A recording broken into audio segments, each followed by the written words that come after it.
E aí vem isso aqui, ó, que é bem legal. As nossas representações. Existem diferentes maneiras da gente representar uma substância química. Essa daqui, a gente fala que é uma fórmula estrutural, ou seja, que a gente representa com esses traços aqui. Então, quando a gente representa dessa maneira, a gente está falando que é uma fórmula estrutural, e a gente vai falar dessas fórmulas ainda. Aqui é um modelo que é para a gente poder falar de ligação química, de geometria. Então, isso aqui é como se fosse um jogo. Eu até tenho um desse, eu vou trazer para a gente poder usar também. Aqui seria por computador e aqui também. Mas nesses dois últimos casos aqui, como a gente estaria vendo essas duas moléculas que a gente representou aqui atrás, no nível mais próximo do que ela é no real, ou seja, aqui, ó, seria a molécula real, a imagem de como ela seria, certo? Então, é uma representação computadorizada, essas duas últimas, essa daqui também é, mas essas duas últimas é uma tentativa de representar aquilo que é mais próximo do real. E pra gente, a gente vai trabalhar bastante com essa fórmula estrutural e umas outras duas, que uma delas é a molecular, que a gente já vai ver, tá?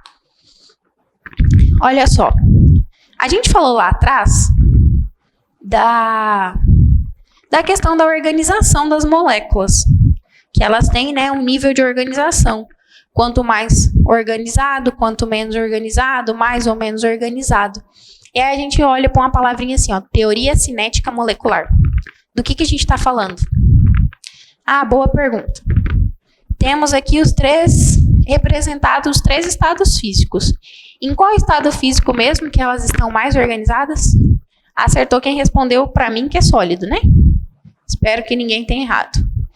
O estado físico que ela está mais organizada é no sólido, ou seja, as moléculas estão bem organizadinhas, tem força de atração, tem ligação, enfim, tem várias coisas que unem. O que a gente está falando nessa teoria? Cinética.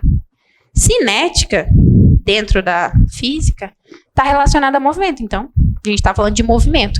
E a gente está falando de cinética molecular, então a gente está falando da cinética do movimento das moléculas, certo? E aí a gente vai perceber que dentro de cada contexto, de cada estado físico pelo qual ela se apresenta para a gente, vai existir esse movimento, vai existir um movimento das moléculas, certo? Então, a gente não pode esquecer o quê? Sempre. Que para essas moléculas estarem em algum nível, seja ele o máximo ou o mínimo de organização, existe uma força de atração, certo? Não esquece, existe uma força de atração, porque a gente vai falar delas lá na frente, tá? Feito isso, vamos lá. Temos aqui os três estados físicos, sólido, líquido e gasoso para água. Aí a minha pergunta é o seguinte, quais são os fatores que poderiam alterar aquele movimento que a gente viu ali, ó? A gente disse que elas têm movimento, que tem, né, um nível de organização. Como é que a gente pode mexer nesse nível de organização? Porque a gente disse que o mais organizado é o sólido. Então, no caso do líquido, ele é o intermediário, ou seja, aqui não tem movimento. Só que detalhe, não ter movimento significa dizer que ela não se mexe? Cuidado com esse detalhe. Ela não tem liberdade de movimento, mas de trocar de lugar de sair, mas ela vibra. Essas moléculas, mesmo no estado sólido, elas vibram uma do lado da outra. Quando é que essa vibração aqui vai ser zero? Quando a gente atingir o zero absoluto, que é o menos 273 Celsius, né? Aí sim, aí não vai ter vibração. Mas o fato dela estar presa aqui não significa que ela não vibre, tá? Então, cuidado. Liberdade de movimento? Não. Mas vibração? Sim. Certo? Aqui no líquido já tem movimento. E aqui tem muito mais movimento ainda, certo? Agora o que eu quero saber é o seguinte. Quais fatores poderiam alterar o movimento das moléculas, tornando-os mais rápido ou mais lento? Como é que a gente vai fazer para esse movimento ser acelerado ou ele ser diminuído? O que a gente pode fazer? Lembra que a gente falou lá atrás que tem, né, as transformações físicas? Então, a gente pode ter mudanças de estado físico, certo? E quem é que provoca essa mudança de estado físico? Acertou. Quem respondeu? Temperatura. Ou seja, quando a gente varia a temperatura, quando a gente brinca com a temperatura, a gente faz com que isso aqui mude. Ou seja, vai haver mudança nos estados físicos a partir do momento que a gente mexe na temperatura. De que maneira e por que isso acontece? Agora a gente vai começar a ver. Primeiro, vamos definir o que é temperatura, porque senão a gente não consegue acompanhar o raciocínio. Temperatura é uma grandeza física, certo? Então, como a gente está falando de uma grandeza física, o que ela mede? Nesse nosso caso aqui, ela mede o seguinte, ó. O grau de agitação ou a energia cinética. Então, isso quer dizer o quê? Toda vez que a temperatura de alguma coisa está aumentando, ou seja, estávamos lá em 0 grau. Agora a nossa temperatura é de 35 graus. Estamos aqui em Rondônia. Temperatura, né? Lá em cima. Essa variação aqui, que saiu de 0 a 35, significa o quê? Que as nossas moléculas, elas estão mais agitadas. Se está aumentando a temperatura, então significa que as nossas moléculas lá, elas estão o quê? Agitadas. A gente falou que no sólido ela não troca de lugar com a que está do lado. Mas ela se agita. E quanto maior for a temperatura, maior é a agitação. E, o inverso. Quanto menor a temperatura, menor a agitação. A agitação vai ser 0. Vai ser nula quando? Quando a gente tiver 0 absoluto. Aí, a agitação é 0. Certo? Então, temperatura, grava aí. Mede o quê? Grau de agitação. E quem é que faz esse negócio se agitar? Vai pensando, quem é que faz? Ó, coloquei um exemplo aqui bonitinho, ó. Menor temperatura, maior temperatura. A gente observa pelo quê? Pelo tamanhozinho da seta, ó. A maior temperatura, ó, elas estão no movimento, né? E a gente percebe que tá, assim, numa certa altura. A cinética, né? O movimento. Aqui, ó, a setinha já tá bem mais comprida, ou seja, significa que ela tá se movimentando mais rápido. Ela tem uma agitação maior, tá? Aí, olha só. Quem é que proporciona esse movimento? O calor. Porque calor é uma forma de energia. É a energia térmica que a gente tem.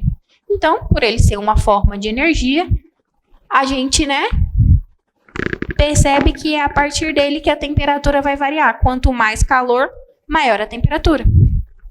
Quanto menor a quantidade de calor que o corpo tem, menor é a temperatura. Então, olha só. Esse termo calor, ele está associado à transferência da energia térmica de um corpo de maior energia para um corpo de menor. Então, acontece desse jeito aqui, ó. Essa pontinha aqui, que está sendo aquecida, que está sobre, a chama aqui, ela está recebendo calor. Então, qual é a tendência dela? Passar o calor para quem está do lado, ou seja, ele vai ser transferido de um corpo para o outro. Ou a gente pode colocar de um átomo para o outro, de uma molécula para outra. A ideia é o quê? É equilibrar, é que fique todo mundo na mesma temperatura. Então, olha só. A temperatura que está aqui na ponta, vamos supor que é o tempo 0. No tempo 0, acabei de acender. Essa daqui vai ganhar calor, mas ela não vai estar a mesma temperatura que essa daqui. Conforme essa daqui vai ganhando energia, vai ganhando calor, ela vai vibrar com uma frequência maior. Ela vai se agitar com uma frequência maior. E essa agitação passa para que está do lado. Então, qual é a sequência aqui? Ó, vamos colocar um monte de bolinha para representar os átomos.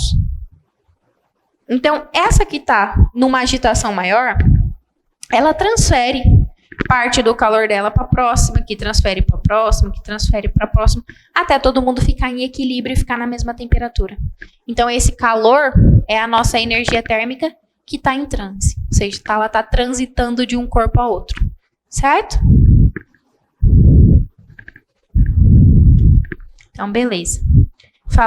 Definimos o que é esse calor e tal. Aí, olha só. Isso aqui é bem físico, mas é bem legal. Eu gosto bastante. Porque a gente vê bastante dele acontecendo na química. Ele acontece a partir das moléculas. Então, quando a gente vê essa transferência de calor a nível molecular, ele é encantador. Então, olha só. Qual que é o primeiro tipo, a primeira forma de transferir calor de um corpo para o outro? É condução. Então, olha só. A condução é basicamente o que eu acabei de dizer aqui, ó.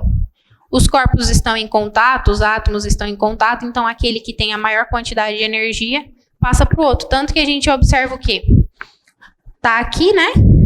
A chama, então ela vai passar o calor para os átomos aqui que constituem essa panela, que vão vibrar, né?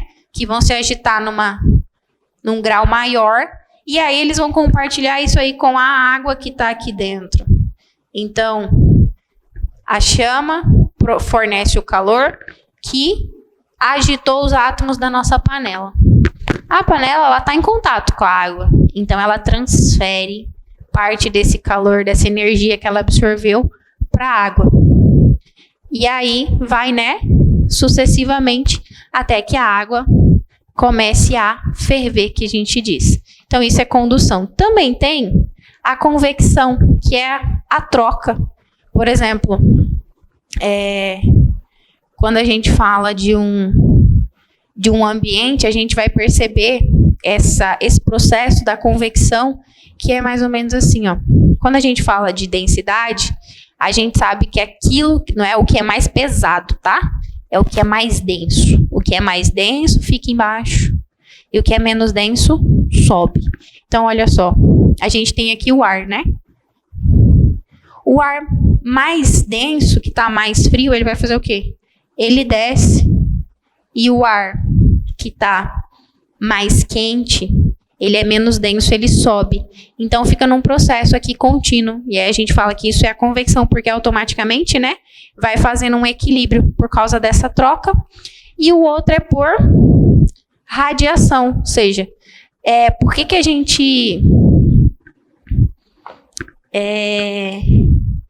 isso aqui é mais ou menos lá a nossa garrafa de café, certo? Eu acho que todo mundo já teve a curiosidade e observou que aqui dentro é espelhado. Por quê? Porque parte do calor ele pode se dissipar na forma de radiação. Então, como aqui dentro é espelhado, o que ele vai fazer? Ele vai refletir interno, ou seja, ele vai ajudar com que o calor que está ali dentro, ele permaneça para dentro. Ou seja, é a outra forma de transferência de calor. Ou seja, tem 3 e é bem legal. É como cada uma se processa.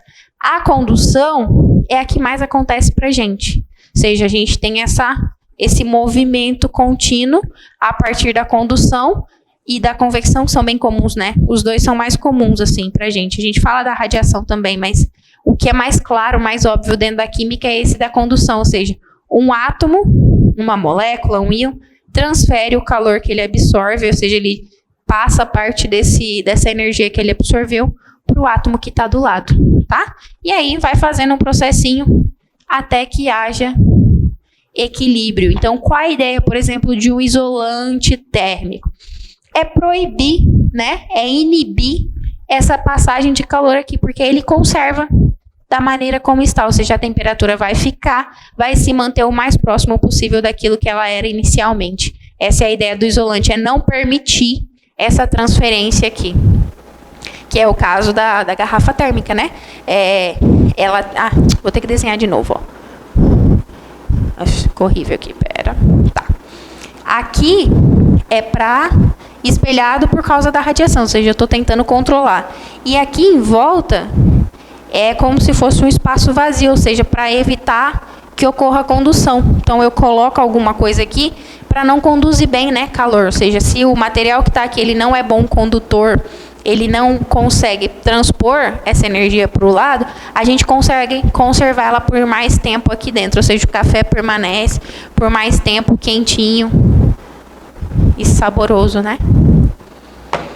Então, falamos de calor, ou seja, é a nossa energia. Aí, olha só. Quando a gente fala de calor, de temperatura, o que nós vamos usar nos nossos exercícios enquanto química? Dentro das nossas fórmulas que a gente vai ver ao longo, para a química, a temperatura ela é sempre na escala Kelvin. Na maior parte dos casos, a gente usa a escala Kelvin. Pode usar Celsius? Pode, mas é mais chatinho. Kelvin, Fahrenheit a gente não usa. A gente usa muito Kelvin. E qual é a fórmula? Aqui tem, ó, a escala, né, de que forma elas se assemelham. Então, de que forma que elas se parecem? Como é que a gente faz, então, para converter Celsius para Kelvin? É só fazer isso aqui, ó. Kelvin é igual a quê? Você pega o valor que você tem em Celsius e soma mais 273. Esse vírgula 15 aqui, ele meio que caiu em desuso. A gente não dá muita atenção para ele. É só 273. Mas eu coloquei porque pode ser que vocês vejam uma questão assim, tá? A maior parte das bancas, dos vestibulares e tudo mais, trabalha só com o 273. Mas ainda existem exercícios que, né, fazem questão daquele 0,15 ali. Mas arredonda-se muito para o 273. Então é só somar. Aí eu peguei esse exercício aqui, ó. Para medirmos a temperatura de um objeto, utilizamos principalmente as 3 escalas termométricas: Celsius, Fahrenheit e Kelvin. Fahrenheit tem uma formulazinha, tá? Eu não trouxe porque a gente pouco usa na nossa rotina de química, então deixei ele para vocês verem nas aulas de física.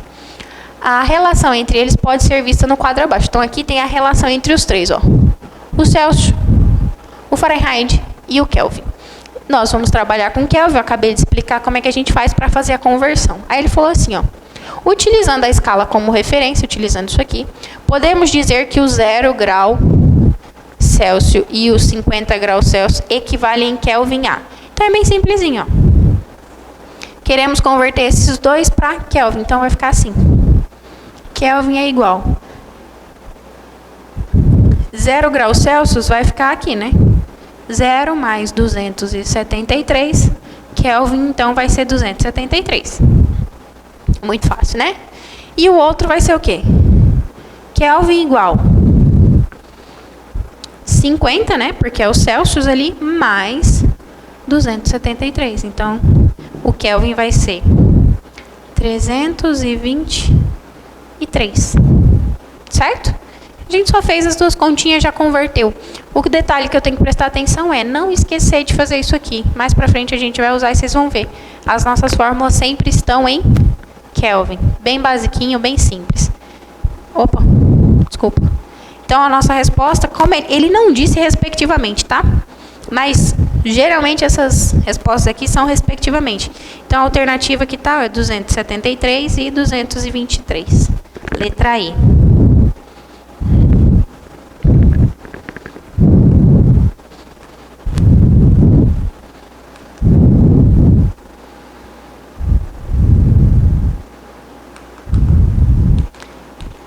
Então, olha só.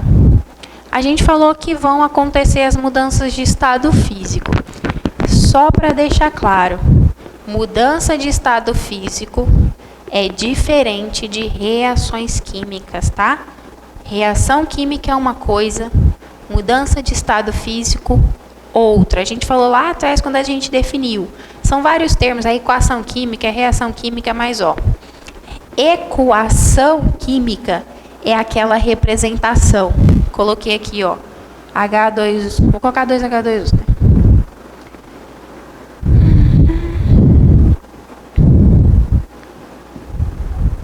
Isso aqui é uma equação química e ela representa uma reação química. Certo? Aqui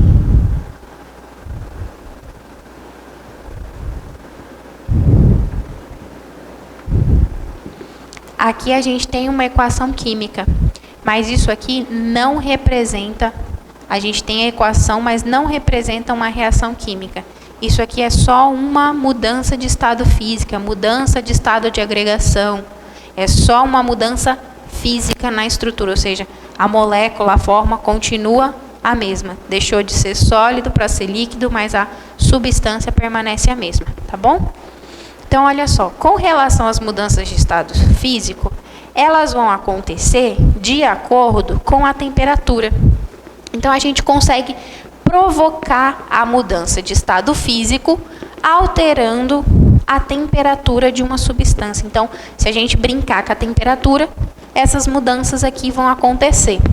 Para cada mudança, existe um nomezinho.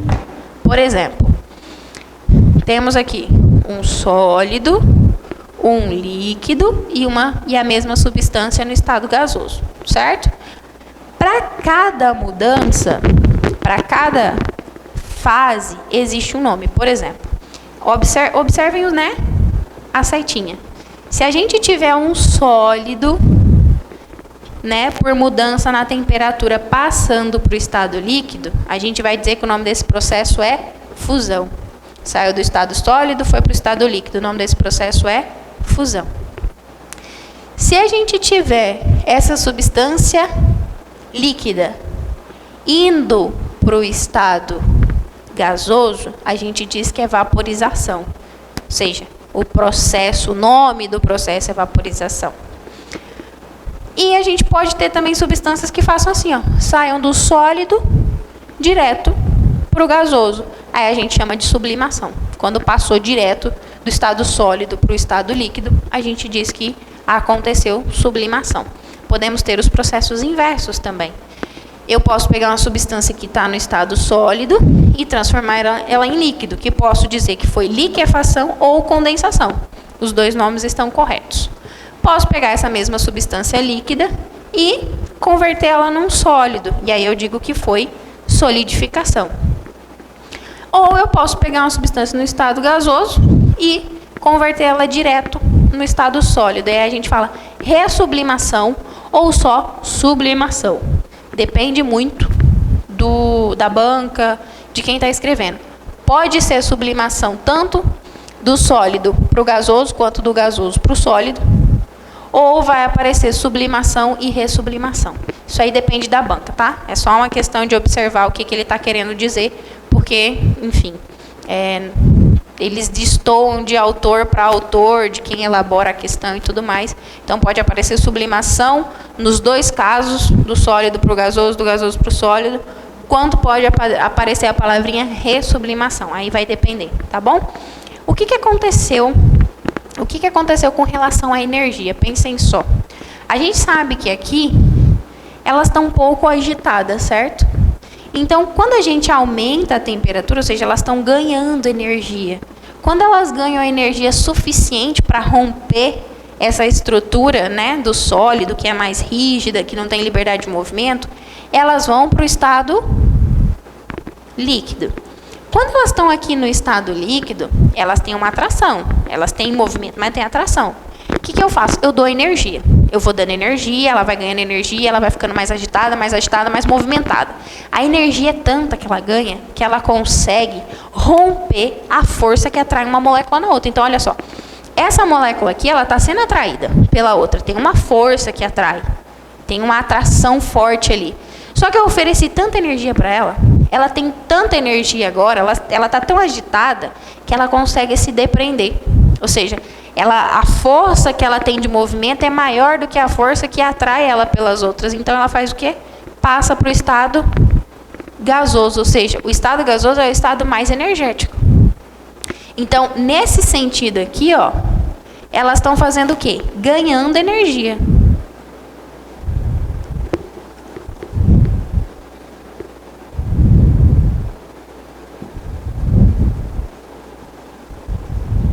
Ela vai ganhar energia. Agora, para eu pegar uma substância que está no estado gasoso e fazer ela ficar líquida ou sólida, eu preciso remover energia. Então, nesse sentido aqui, ó, todos os processos nesse sentido, todos são quais? Liquefação e condensação, solidificação e ressublimação.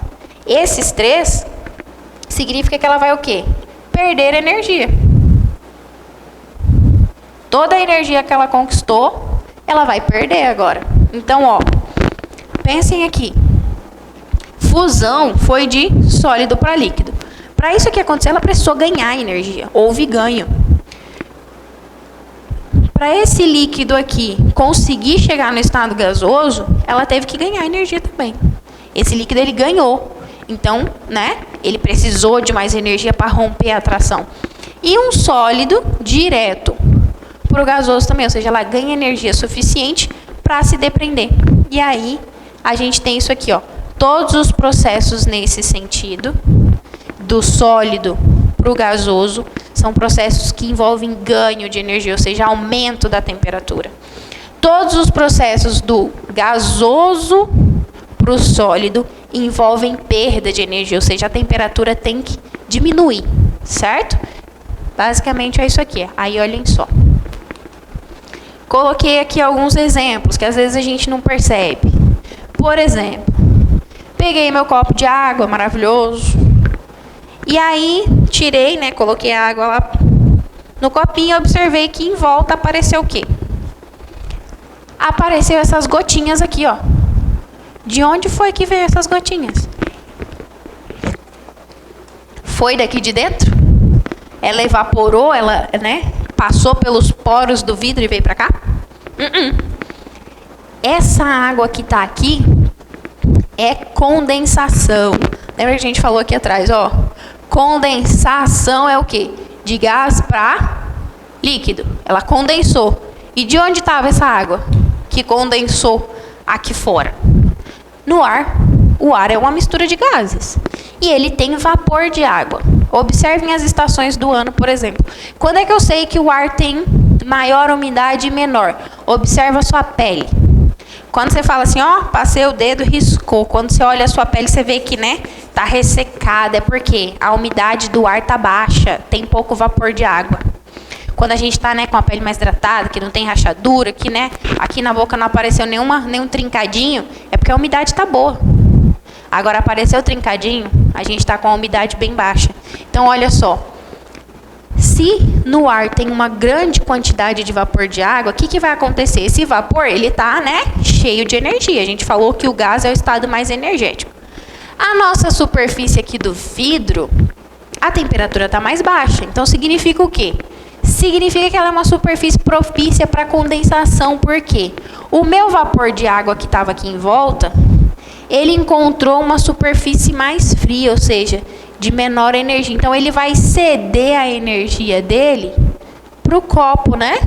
Para poder entrar em equilíbrio. Tanto que se a gente deixar esse copo exposto muito tempo, a gente vai perceber e falar assim, ah, não, essa água aí já esquentou. Por quê? Porque está havendo troca de energia. Lembra? Temos um sistema aberto. Sistema aberto tem troca de matéria, tem troca de energia. Então, o que vai acontecer? Esse vapor de água que está no ar, ele vai encostar nessa superfície fria aqui e vai se condensar. Porque ele vai ceder a energia dele, automaticamente diminuiu a energia que ele tem que regredir de estado físico. A gente falou isso aqui, ó. Perdeu energia nesse sentido. Perdeu energia, o gasoso perdeu energia, ele voltou para quê? Para o estado líquido, certo? Então, conforme ele volta de gasoso para líquido, de líquido para sólido, significa que a gente está retirando a energia dele. E foi exatamente o que aconteceu aqui, ó. Esse nosso vapor de água estava com uma alta energia, ele encontrou essa superfície aqui, acabou perdendo energia e se condensou. Então, essas gotículas aqui é a umidade do ar. O vapor de água presente no ar se condensou aqui, certo? Temos aqui, ó, solidificação. Fui lá, peguei as forminhas de gelo, enchi de água, coloquei no congelador. Saiu do estado líquido para o estado sólido. Então, houve solidificação. Calefação. Ali atrás a gente falou que o processo do líquido para o gasoso se chamava vaporização. Sim, verdade. Só que a vaporização pode acontecer de diferentes maneiras. Por exemplo, calefação é um processo instantâneo. Já observaram que se a panela está bem quente, você vai lá e deixa pingar uma gotinha de água, faz aquele barulhinho, né? Faz rapidão, a água evapora. Ou seja, é um processo muito rápido, é instantâneo. Então, a esse processo a gente dá o nome de calefação. Temos sublimação, que é a naftalina, aquela, né, bolinha que a mãe coloca lá no guarda-roupa para espantar as traças e que tem um cheiro bem ruim, né? Não gosto de naftalina, o cheiro dela não é agradável para mim. Mas ela faz o quê? Ela está no estado sólido e ela passa direto para o estado gasoso. Ela não tem a fase intermediária do estado líquido. Para ela não tem. Ela passa direto do sólido para o gasoso. Existem vários fatores. Um deles é o tamanho da molécula. Mas, né, tem umas outras coisas que a gente vai ver também. Certo? Temos evaporação. Evaporação é aquele processo. A gente lava a roupa, coloca lá no varal para secar. Secar significa que a água tem que sair. E a gente não está lá aquecendo a roupa para isso acontecer. É um processo que natural. Então acontece mais ou menos da seguinte maneira. Ó. Temos aqui a superfície, né? Temos um copo, aí a gente tem a superfície da água aqui. Porque a gente vai falar mais para frente que cada substância tem o seu ponto de fusão e ponto de ebulição. Então a gente já sabe o quê? Provavelmente se eu perguntar, vocês sabem responder. Coloquei aqui, ó, uma quantidade de água para aquecer. Ela vai começar a ferver. Se eu perguntar qual é a temperatura da água para ela estar fervendo? 100 graus. Então 100 graus é a temperatura de ebulição da água. Mas a roupa que eu coloquei lá no varal, a água que eu deixei exposta, a temperatura não está 100 graus e ela está evaporando. Como é que isso acontece? Aqui, ó, a gente não tem a superfície? Aqui na superfície, as moléculas estão mais expostas. E existe uma coisa chamada tensão superficial, ou seja, todo mundo aqui está sendo atraído por ambos os lados. Ó, por cima, por baixo, pelas laterais, aqui pela frente, lá, né, nos 6 lados. As que estão na superfície não tem toda essa atração, né? Então já tem uma facilidade aí. Elas vão ganhando a energia, né? O sol, a radiação está aí, elas vão absorvendo. Então, conforme ela está aqui na superfície, ela vai absorvendo essa energia, ela vai sendo promovida, ou seja, ela ganha energia suficiente para se desprender. Por isso que é um processo bem mais lento, por isso que demora muito mais tempo. Eu colocar esse caneco de água para ferver e uma roupa para secar, em questão de tempo, vai ser bem diferente. Por exemplo, a gente pode fazer assim, ó. Vamos colocar um gráfico aqui. Aqui é a temperatura e aqui seria o tempo, né? Se a gente observar ali, a gente vai perceber que o processo da água aqui vai terminar bem rapidinho, né? A água está fervendo, esse processo vai acontecer no menor tempo, a gente vai ter uma diminuição. Vou colocar nem a temperatura aqui, vou colocar a quantidade de água, que é melhor. A gente vai perceber que a água que está fervendo, a quantidade de água vai diminuir rapidão em função do tempo. Agora, a roupa no varal, a quantidade de água aqui, ó, vai demorar mais tempo para esse processo acontecer, ele vai mais devagar, ou seja, a questão aqui é o tempo, porque aqui nós estamos fazendo um processo bem mais acelerado, a gente está fornecendo muita energia, e aqui não, ela recebe essa energia e ela vai sendo promovida, então conforme ela ganha energia suficiente, ela consegue romper essa superfície aqui, ela consegue romper essa atração e ser promovida para ir para o estado gasoso. E aí a gente fala que esse processo é de evaporação, porque ele é um processo espontâneo, certo?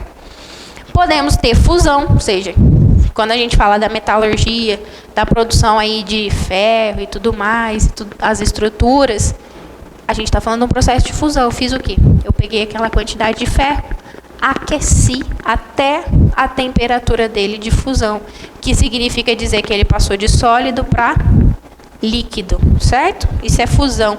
Tanto que a gente fala até a palavrinha ferro fundido. Significa que ele passou por um processo de fusão para ser moldado.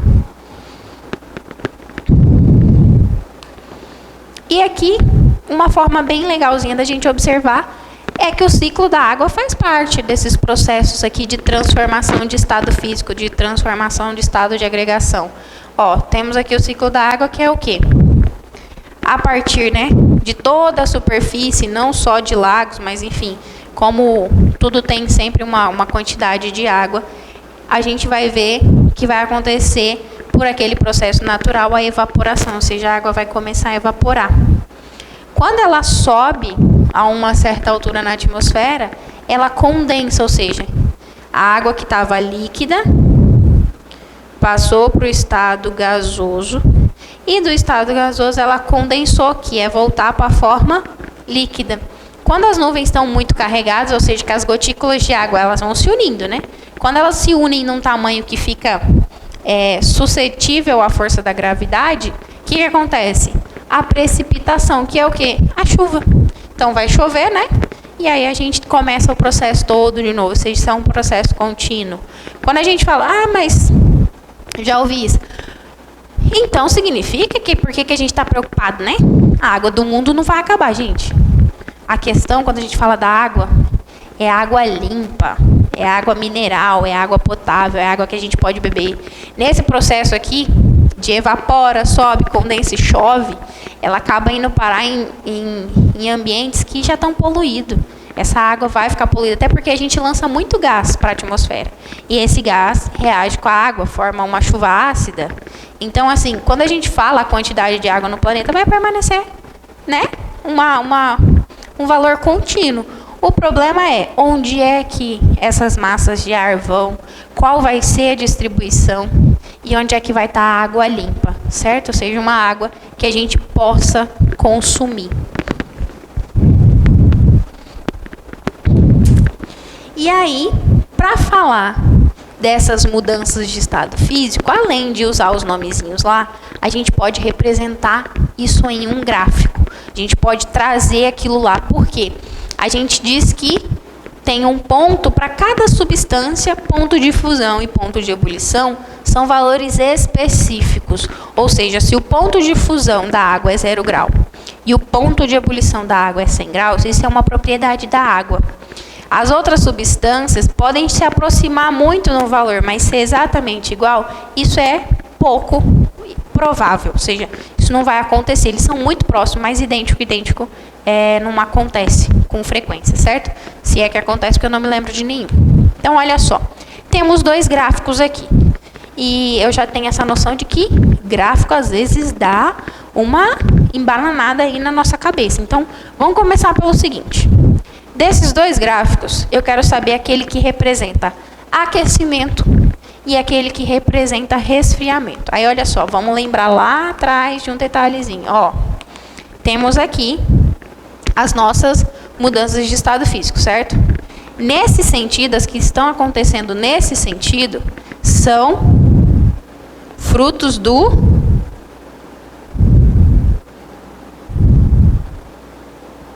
aquecimento. Lembra que a gente falou ganho de energia? E as que estão acontecendo nesse sentido aqui são resfriamento. Ou seja, perda de energia, está diminuindo a quantidade de calor, tá? Então vamos voltar lá de novo. O que a gente vai fazer olhando para esses gráficos? O que está aquecendo e o que está resfriando? Primeira coisa, quando eu pego um gráfico, é saber do que é que ele está falando. Eu não posso só olhar para o gráfico e ver essa linha, senão realmente não vou entender nada. Vai ficar muito difícil. A gente faz o quê? Eu tenho que saber o que está variando em função de quê? Não é para isso que serve um gráfico, para me dizer o quanto tal coisa varia em função da outra. Mais ou menos isso. Então, olha só. O que ele está dizendo que essa seta aqui na vertical está informando? Aqui estão os meus valores de T, bolinha 0C, ou seja, de temperatura em graus Celsius. Então, essa linha aqui, na vertical, é temperatura graus Celsius. Então, ó, os 2 gráficos estão marcando a mesma coisa. Eu agora vou olhar, aqui está na horizontal. Na horizontal, é tempo. Então, eu já sei, esse gráfico aqui, ele está falando da temperatura em função do tempo. O que ele está dizendo? Aí, a gente vai começar a avaliar. Ó, aqui, no tempo zero e na temperatura, no tempo zero, aqui é o marco zero, certo? Vou colocar aqui. Quando o meu tempo era aqui zero, a minha temperatura estava acima de 100 graus, concordam? Ó, o 100 está aqui, estava aqui em cima, então, ó, era maior do que 100. Aí, beleza. Quando veio aqui nesse tempo 1, a temperatura que era acima de 100 agora passou a ser 100. Beleza. Quando chegou aqui nesse T2, a temperatura virou 0. O que eu observei? Conforme o tempo aumentou, porque essa linha aqui é positiva, certo? Conforme o tempo aumentou, a temperatura fez o quê? Diminuiu. Então, a minha conclusão é o quê? Com o passar do tempo, a temperatura está diminuindo, então esse gráfico é de resfriamento, está resfriando. A temperatura diminui, certo? Passou o tempo, a temperatura diminuiu. Agora, aquele gráfico ali é diferente, ó. Quando a nossa temperatura era aqui, ó, 20 graus, o tempo era 0, ou seja, já estava em 20 graus. Passou o T1, a nossa temperatura foi para 40, ou seja, aumentou. Então, o nosso gráfico aqui, ele está sendo um gráfico que mostra um aquecimento. São 2 gráficos diferentes.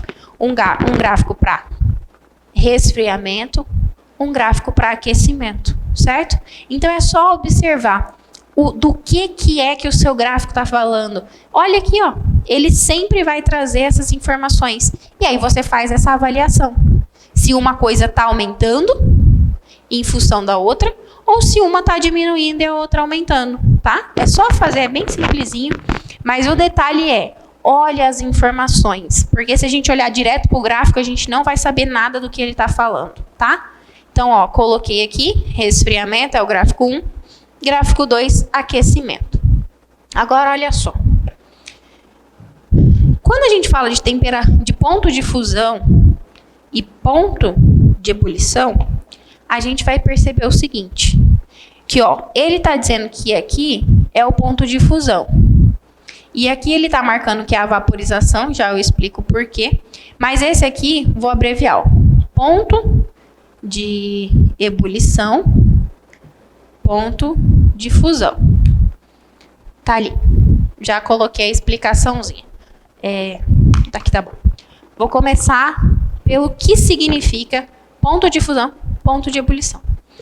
O ponto de fusão, ele marca a nossa passagem de sólido para líquido. Mas ele também marca o inverso. Então significa, ó, aqui no ponto de fusão acontece a passagem de sólido para líquido. De sólido para líquido, a gente aprendeu que o nome disso aqui é fusão. Só que ele disse assim, ó, e vice-versa. Então, quando um líquido está se transformando num sólido, também é chamado de ponto de fusão.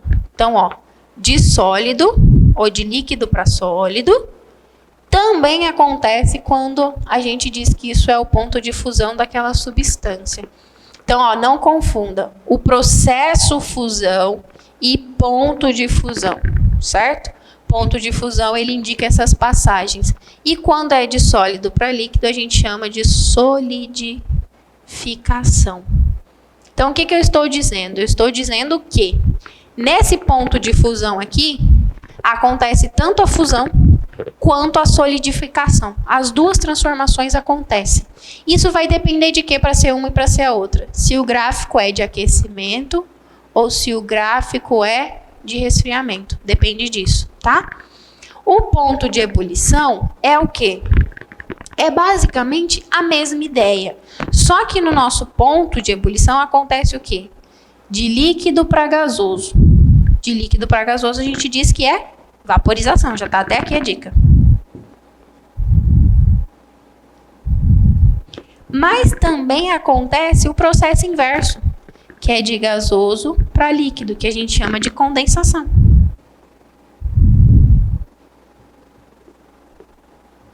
Eu vou saber dizer qual dos dois processos que está acontecendo se eu observar se o meu gráfico é de aquecimento ou é de resfriamento. Então, nesse caso aqui, a gente percebeu o quê? Que a temperatura tem aumentado conforme o tempo passa. Então, se ela está aumentando, esse gráfico aqui é de aquecimento. E se ele é de aquecimento, então o que está acontecendo? A fusão, porque a fusão só acontece quando há aquecimento, e a vaporização, porque ela também só acontece quando há aquecimento. Se estivéssemos resfriando, que é o exemplo do gráfico anterior, deixa eu voltar aqui.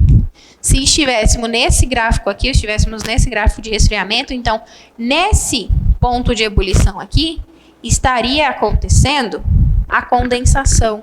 E nesse ponto de fusão aqui, estaria acontecendo a solidificação, certo?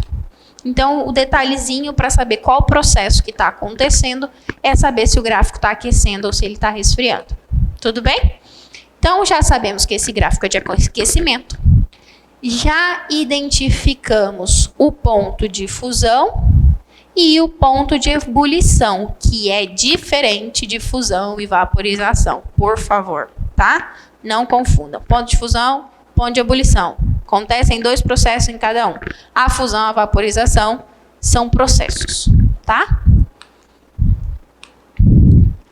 Agora que vem a perguntinha. Se vocês observaram no gráfico, a gente pode dizer que A temperatura aqui, quando acontece a fusão e a vaporização nesse caso aqui, mas no ponto de fusão e no ponto de ebulição, ela permanece constante. Por que que isso acontece? O que que isso quer dizer? O que quer dizer que ela permanece constante? Vamos lá de novo. Peguei água, coloquei para esquentar, para aquecer. Passou-se um tempo, né? Ela aqueceu o suficiente, começou a ferver. Qual é a temperatura que o termômetro está marcando? 100 graus, porque é ebulição. Está vaporizando, é ponto de ebulição, está vaporizando. Mas eu continuo aquecendo. A temperatura vai aumentar ou vai diminuir?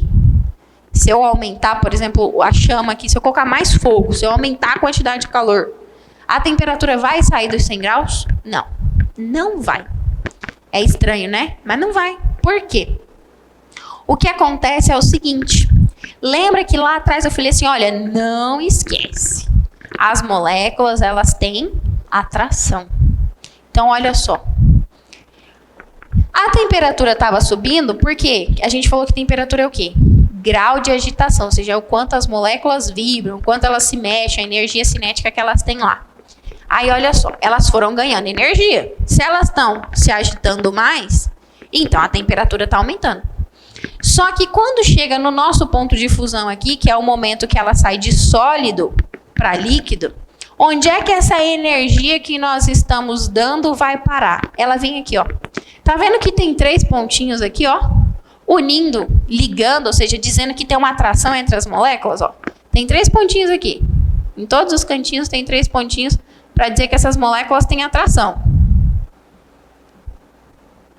Essa força que está atraindo, agora eu tenho energia suficiente para quebrar. Então, essa energia que a gente está dando aqui é para quebrar aquela força de atração.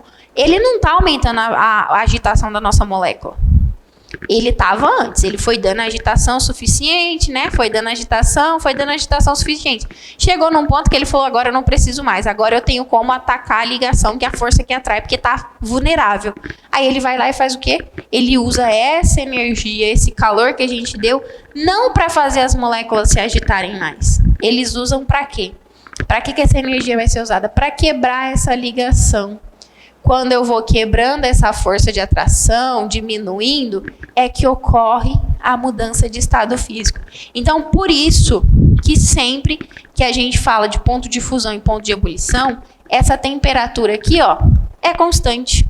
Ela permanece constante porque não está aumentando a agitação dos nossos átomos, dos nossos íons, das nossas moléculas. Ele está usando essa energia para quebrar a força de atração, para, né, minimizar essa atração entre as moléculas. Então, não aumenta a agitação entre elas. Certo? Então, ó, ponto de fusão e ebulição tem temperatura constante, porque a energia é usada para diminuir ou para romper as forças de atração. Não altera a agitação das moléculas, portanto, a temperatura não vai variar quando o processo começar a acontecer, tá? E aí, olha só que interessante isso aqui. Quando a gente coloca alguma coisa para cozinhar, geralmente a gente faz isso em água, a gente tem a mania de ir lá e aumentar a chama, né? De colocar mais fogo. Adianta? Não. A temperatura aqui vai sair dos 100 graus? Não vai. O que a gente está fazendo? Consumindo mais gás. Só isso. Quando você vê sua mãe colocar uma panela no fogo, que a panela abrir fervura, ela for lá e aumentar o fogo porque ela está com pressa, que ela quer que cozinhe mais rápido, falar para ela pôr na pressão, então. Que aí vai conseguir elevar essa temperatura aqui e cozinhar mais rápido. Mas aumentar a chama de uma coisa que já está fervendo, não vai fazer diferença. Porque a temperatura não vai sair dos 100 graus. O tempo de cozimento vai ser o mesmo, tá bom? Aí, olha só. Então, a gente vai observar o que quando a gente fala desses pontos de fusão e ebulição? Até atingir o ponto de fusão de uma substância, por exemplo, esse gráfico aqui, ele retrata o ponto de fusão e ebulição da água. Então, ó, a ebulição da água, né, o ponto de ebulição ali, ele ocorre a 100 graus. E o ponto de fusão a 0. Então, olha só, toda a água, que estiver abaixo de 0, qual é o estado físico aqui, ó, nessa linha? Tudo que for para baixo aqui, ela vai estar sempre no estado físico sólido, porque ela só passa para o estado líquido se a temperatura for de 0 graus. Ou ela só congela, só fica sólida se a temperatura for de 0 graus num gráfico, né, de resfriamento, que seria o oposto desse. Aqui no nosso ponto de fusão e ebulição, onde a temperatura é constante, que a gente já discutiu, quais são os estados físicos? Ou qual é o estado físico? Na verdade, coexistem, né? Se está havendo transformação, então existe o sólido, mas também existe o líquido, porque está acontecendo transformação. Então, nesse trecho aqui de qualquer gráfico, embora os valores vão variar, por exemplo, ó, ponto de fusão, água, vou colocar aqui, ó, H2O, 0 grau.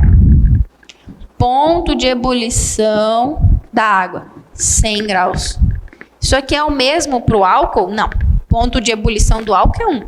Ponto de fusão do álcool é outro. São valores diferentes, tá? Tanto que isso serve para a gente conseguir identificar uma substância. Você fala, nossa, fiz um teste. Vamos supor assim. Alguém de vocês foi lá, achou um líquido branco, não sabe o que que era. A gente não pode cheirar, a gente não pode beber, porque a gente não sabe o que que é, porque vai que é tóxico. Então, me deu o copo, falou, professor, olha, encontrei isso aqui. O que será que é? Aí a gente foi fazer testes no laboratório. Cheguei lá no laboratório e falei, não, vou fazer um teste para ver ponto de fusão e ebulição dessa substância. Coloquei lá, quando ela começou a ferver, marcou 100 graus. Opa, isso aqui já tem grandes chances de ser a água, porque as características, transparente, líquido, parecem ser da água. Coloquei para ferver, o ponto de ebulição marcou em 100 graus. Calculei a densidade D1. É água, certo? Então, são características que nos ajudam a identificar umas substâncias. Então, ponto de fusão e ebulição dá para a gente usar para isso, tá? Aí, beleza. Esses valores aqui são específicos. Então, toda água que estiver numa temperatura abaixo de 0, o que a gente interpreta desse gráfico, olhando para ele assim? Toda água que está abaixo de 0 grau, ela tem que estar no estado sólido. Porque ela só vai passar para o estado líquido se atingir o ponto de fusão dela, que é 0 graus. A gente atingiu, 0 graus agora.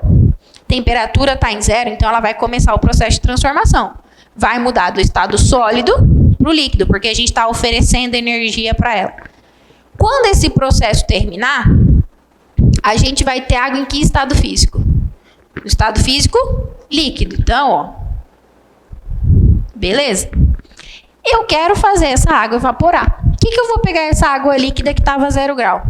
Vou começar a aquecer. E ela vai aquecendo.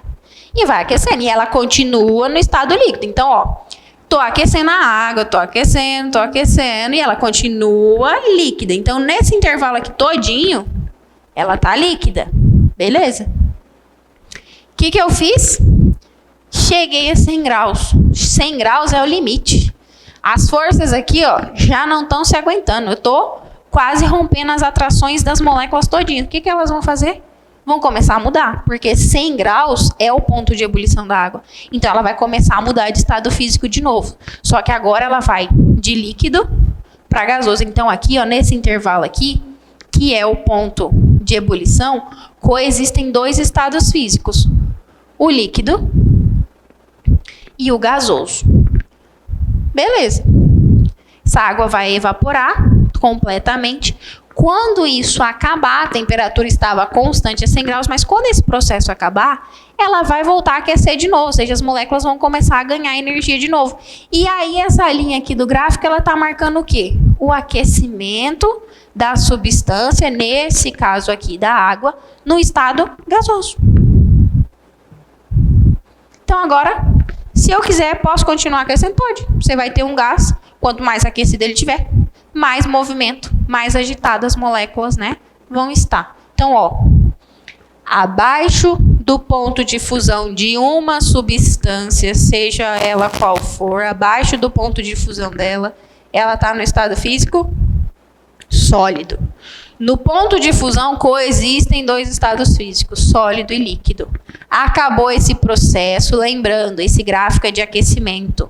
Então, acabou esse processo, eu vou continuar aquecendo. Essa minha substância líquida vai chegar numa temperatura máxima, que é quando a gente atinge o ponto de ebulição. Chegou no ponto de ebulição, vamos romper as forças ali de atração completamente, né? Na verdade, vai existir, mas, enfim, a gente rompe para mudança de estado. E aí, nesse processo, a gente vai coexistir líquido e gasoso. Quando o processo terminar, que, né, tivermos feito esse processo para toda a substância que a gente tinha, aí elas vão para o estado gasoso. E aí eu posso aquecer esse gás da maneira que eu quiser. Então, ó, aqui a gente percebe como é que vai ficar e como é que eu entendo esse gráfico. Tudo bem? Então, olha só. Coloquei aqui para não esquecer, ó. Toda a energia adquirida pelo sistema é usada para romper as forças de atração que há entre as moléculas. Aí eu coloquei aqui uma perguntinha, uma questãozinha para a gente resolver junto. Olha só.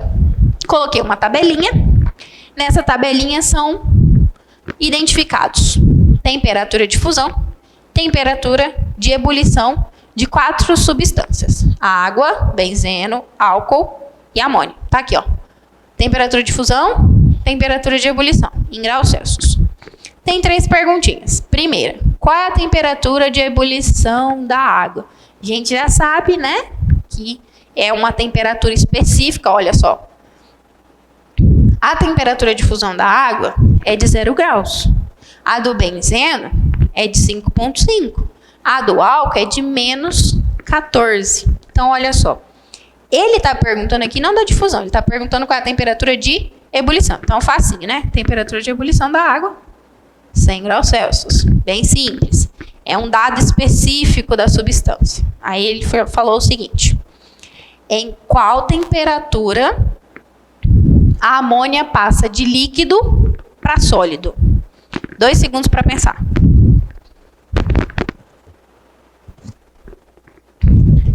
Líquido para sólido é um processo que a gente chama de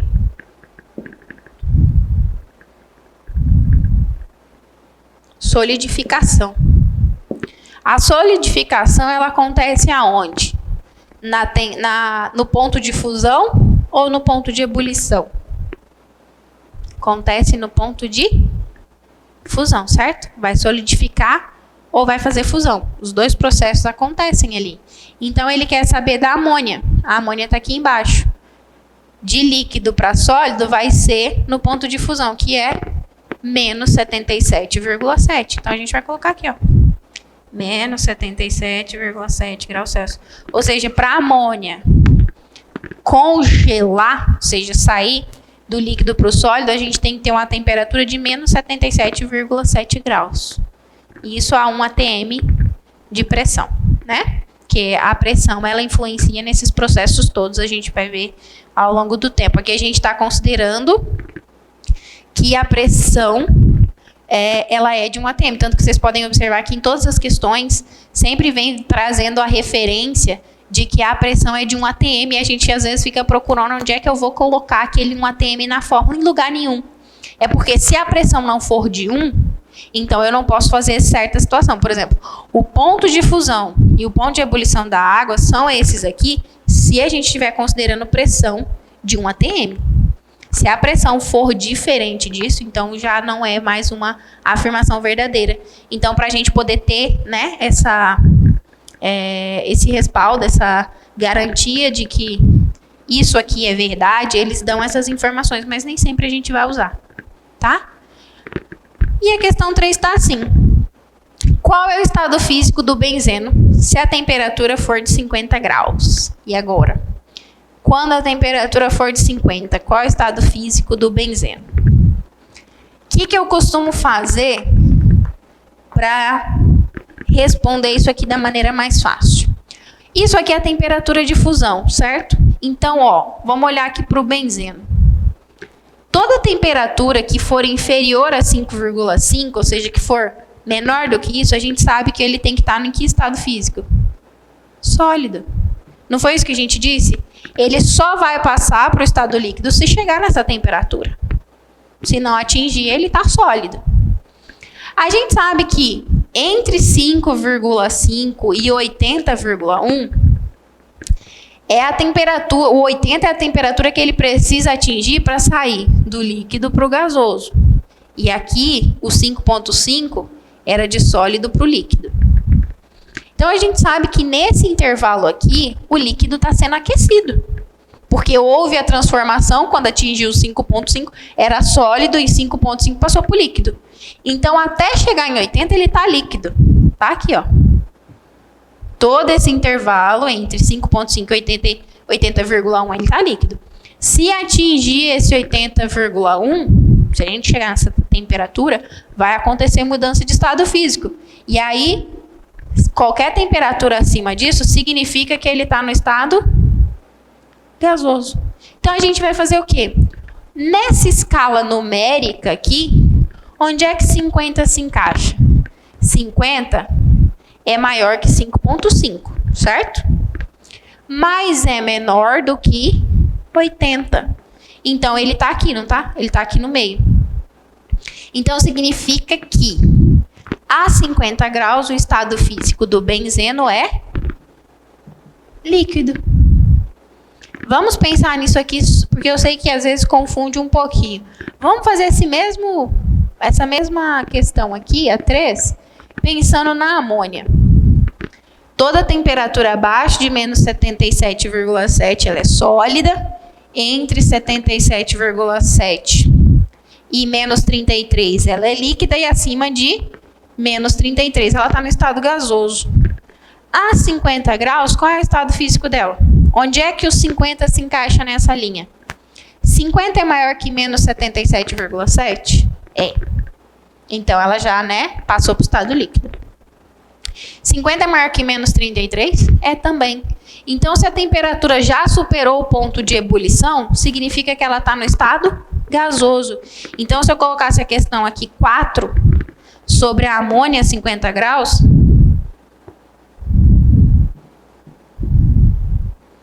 o estado físico dela seria gasoso, certo? Então, com base no ponto de fusão e no ponto de ebulição, a gente consegue estabelecer essas condições e avaliar uma substância. Tudo bem? Bem simplesinho. Aqui eu sei que às vezes dá para confundir, mas essa linha aqui, é perfeita. Eu adoro fazer essa linha, adoro ensinar ela para os estudantes, porque eu acho muito legal. Grava. Toda temperatura abaixo do ponto de fusão, ela tem que estar sólida. Entre fusão e ebulição, líquido. Se já passou do ponto de ebulição, gasoso, simplesinho. Você pega o valor que ele te deu e encaixa aqui onde é que ele vai ficar. Se ele já é maior que a fusão, se ele já é maior que a ebulição, se ele é menor, você vai saber o estado físico.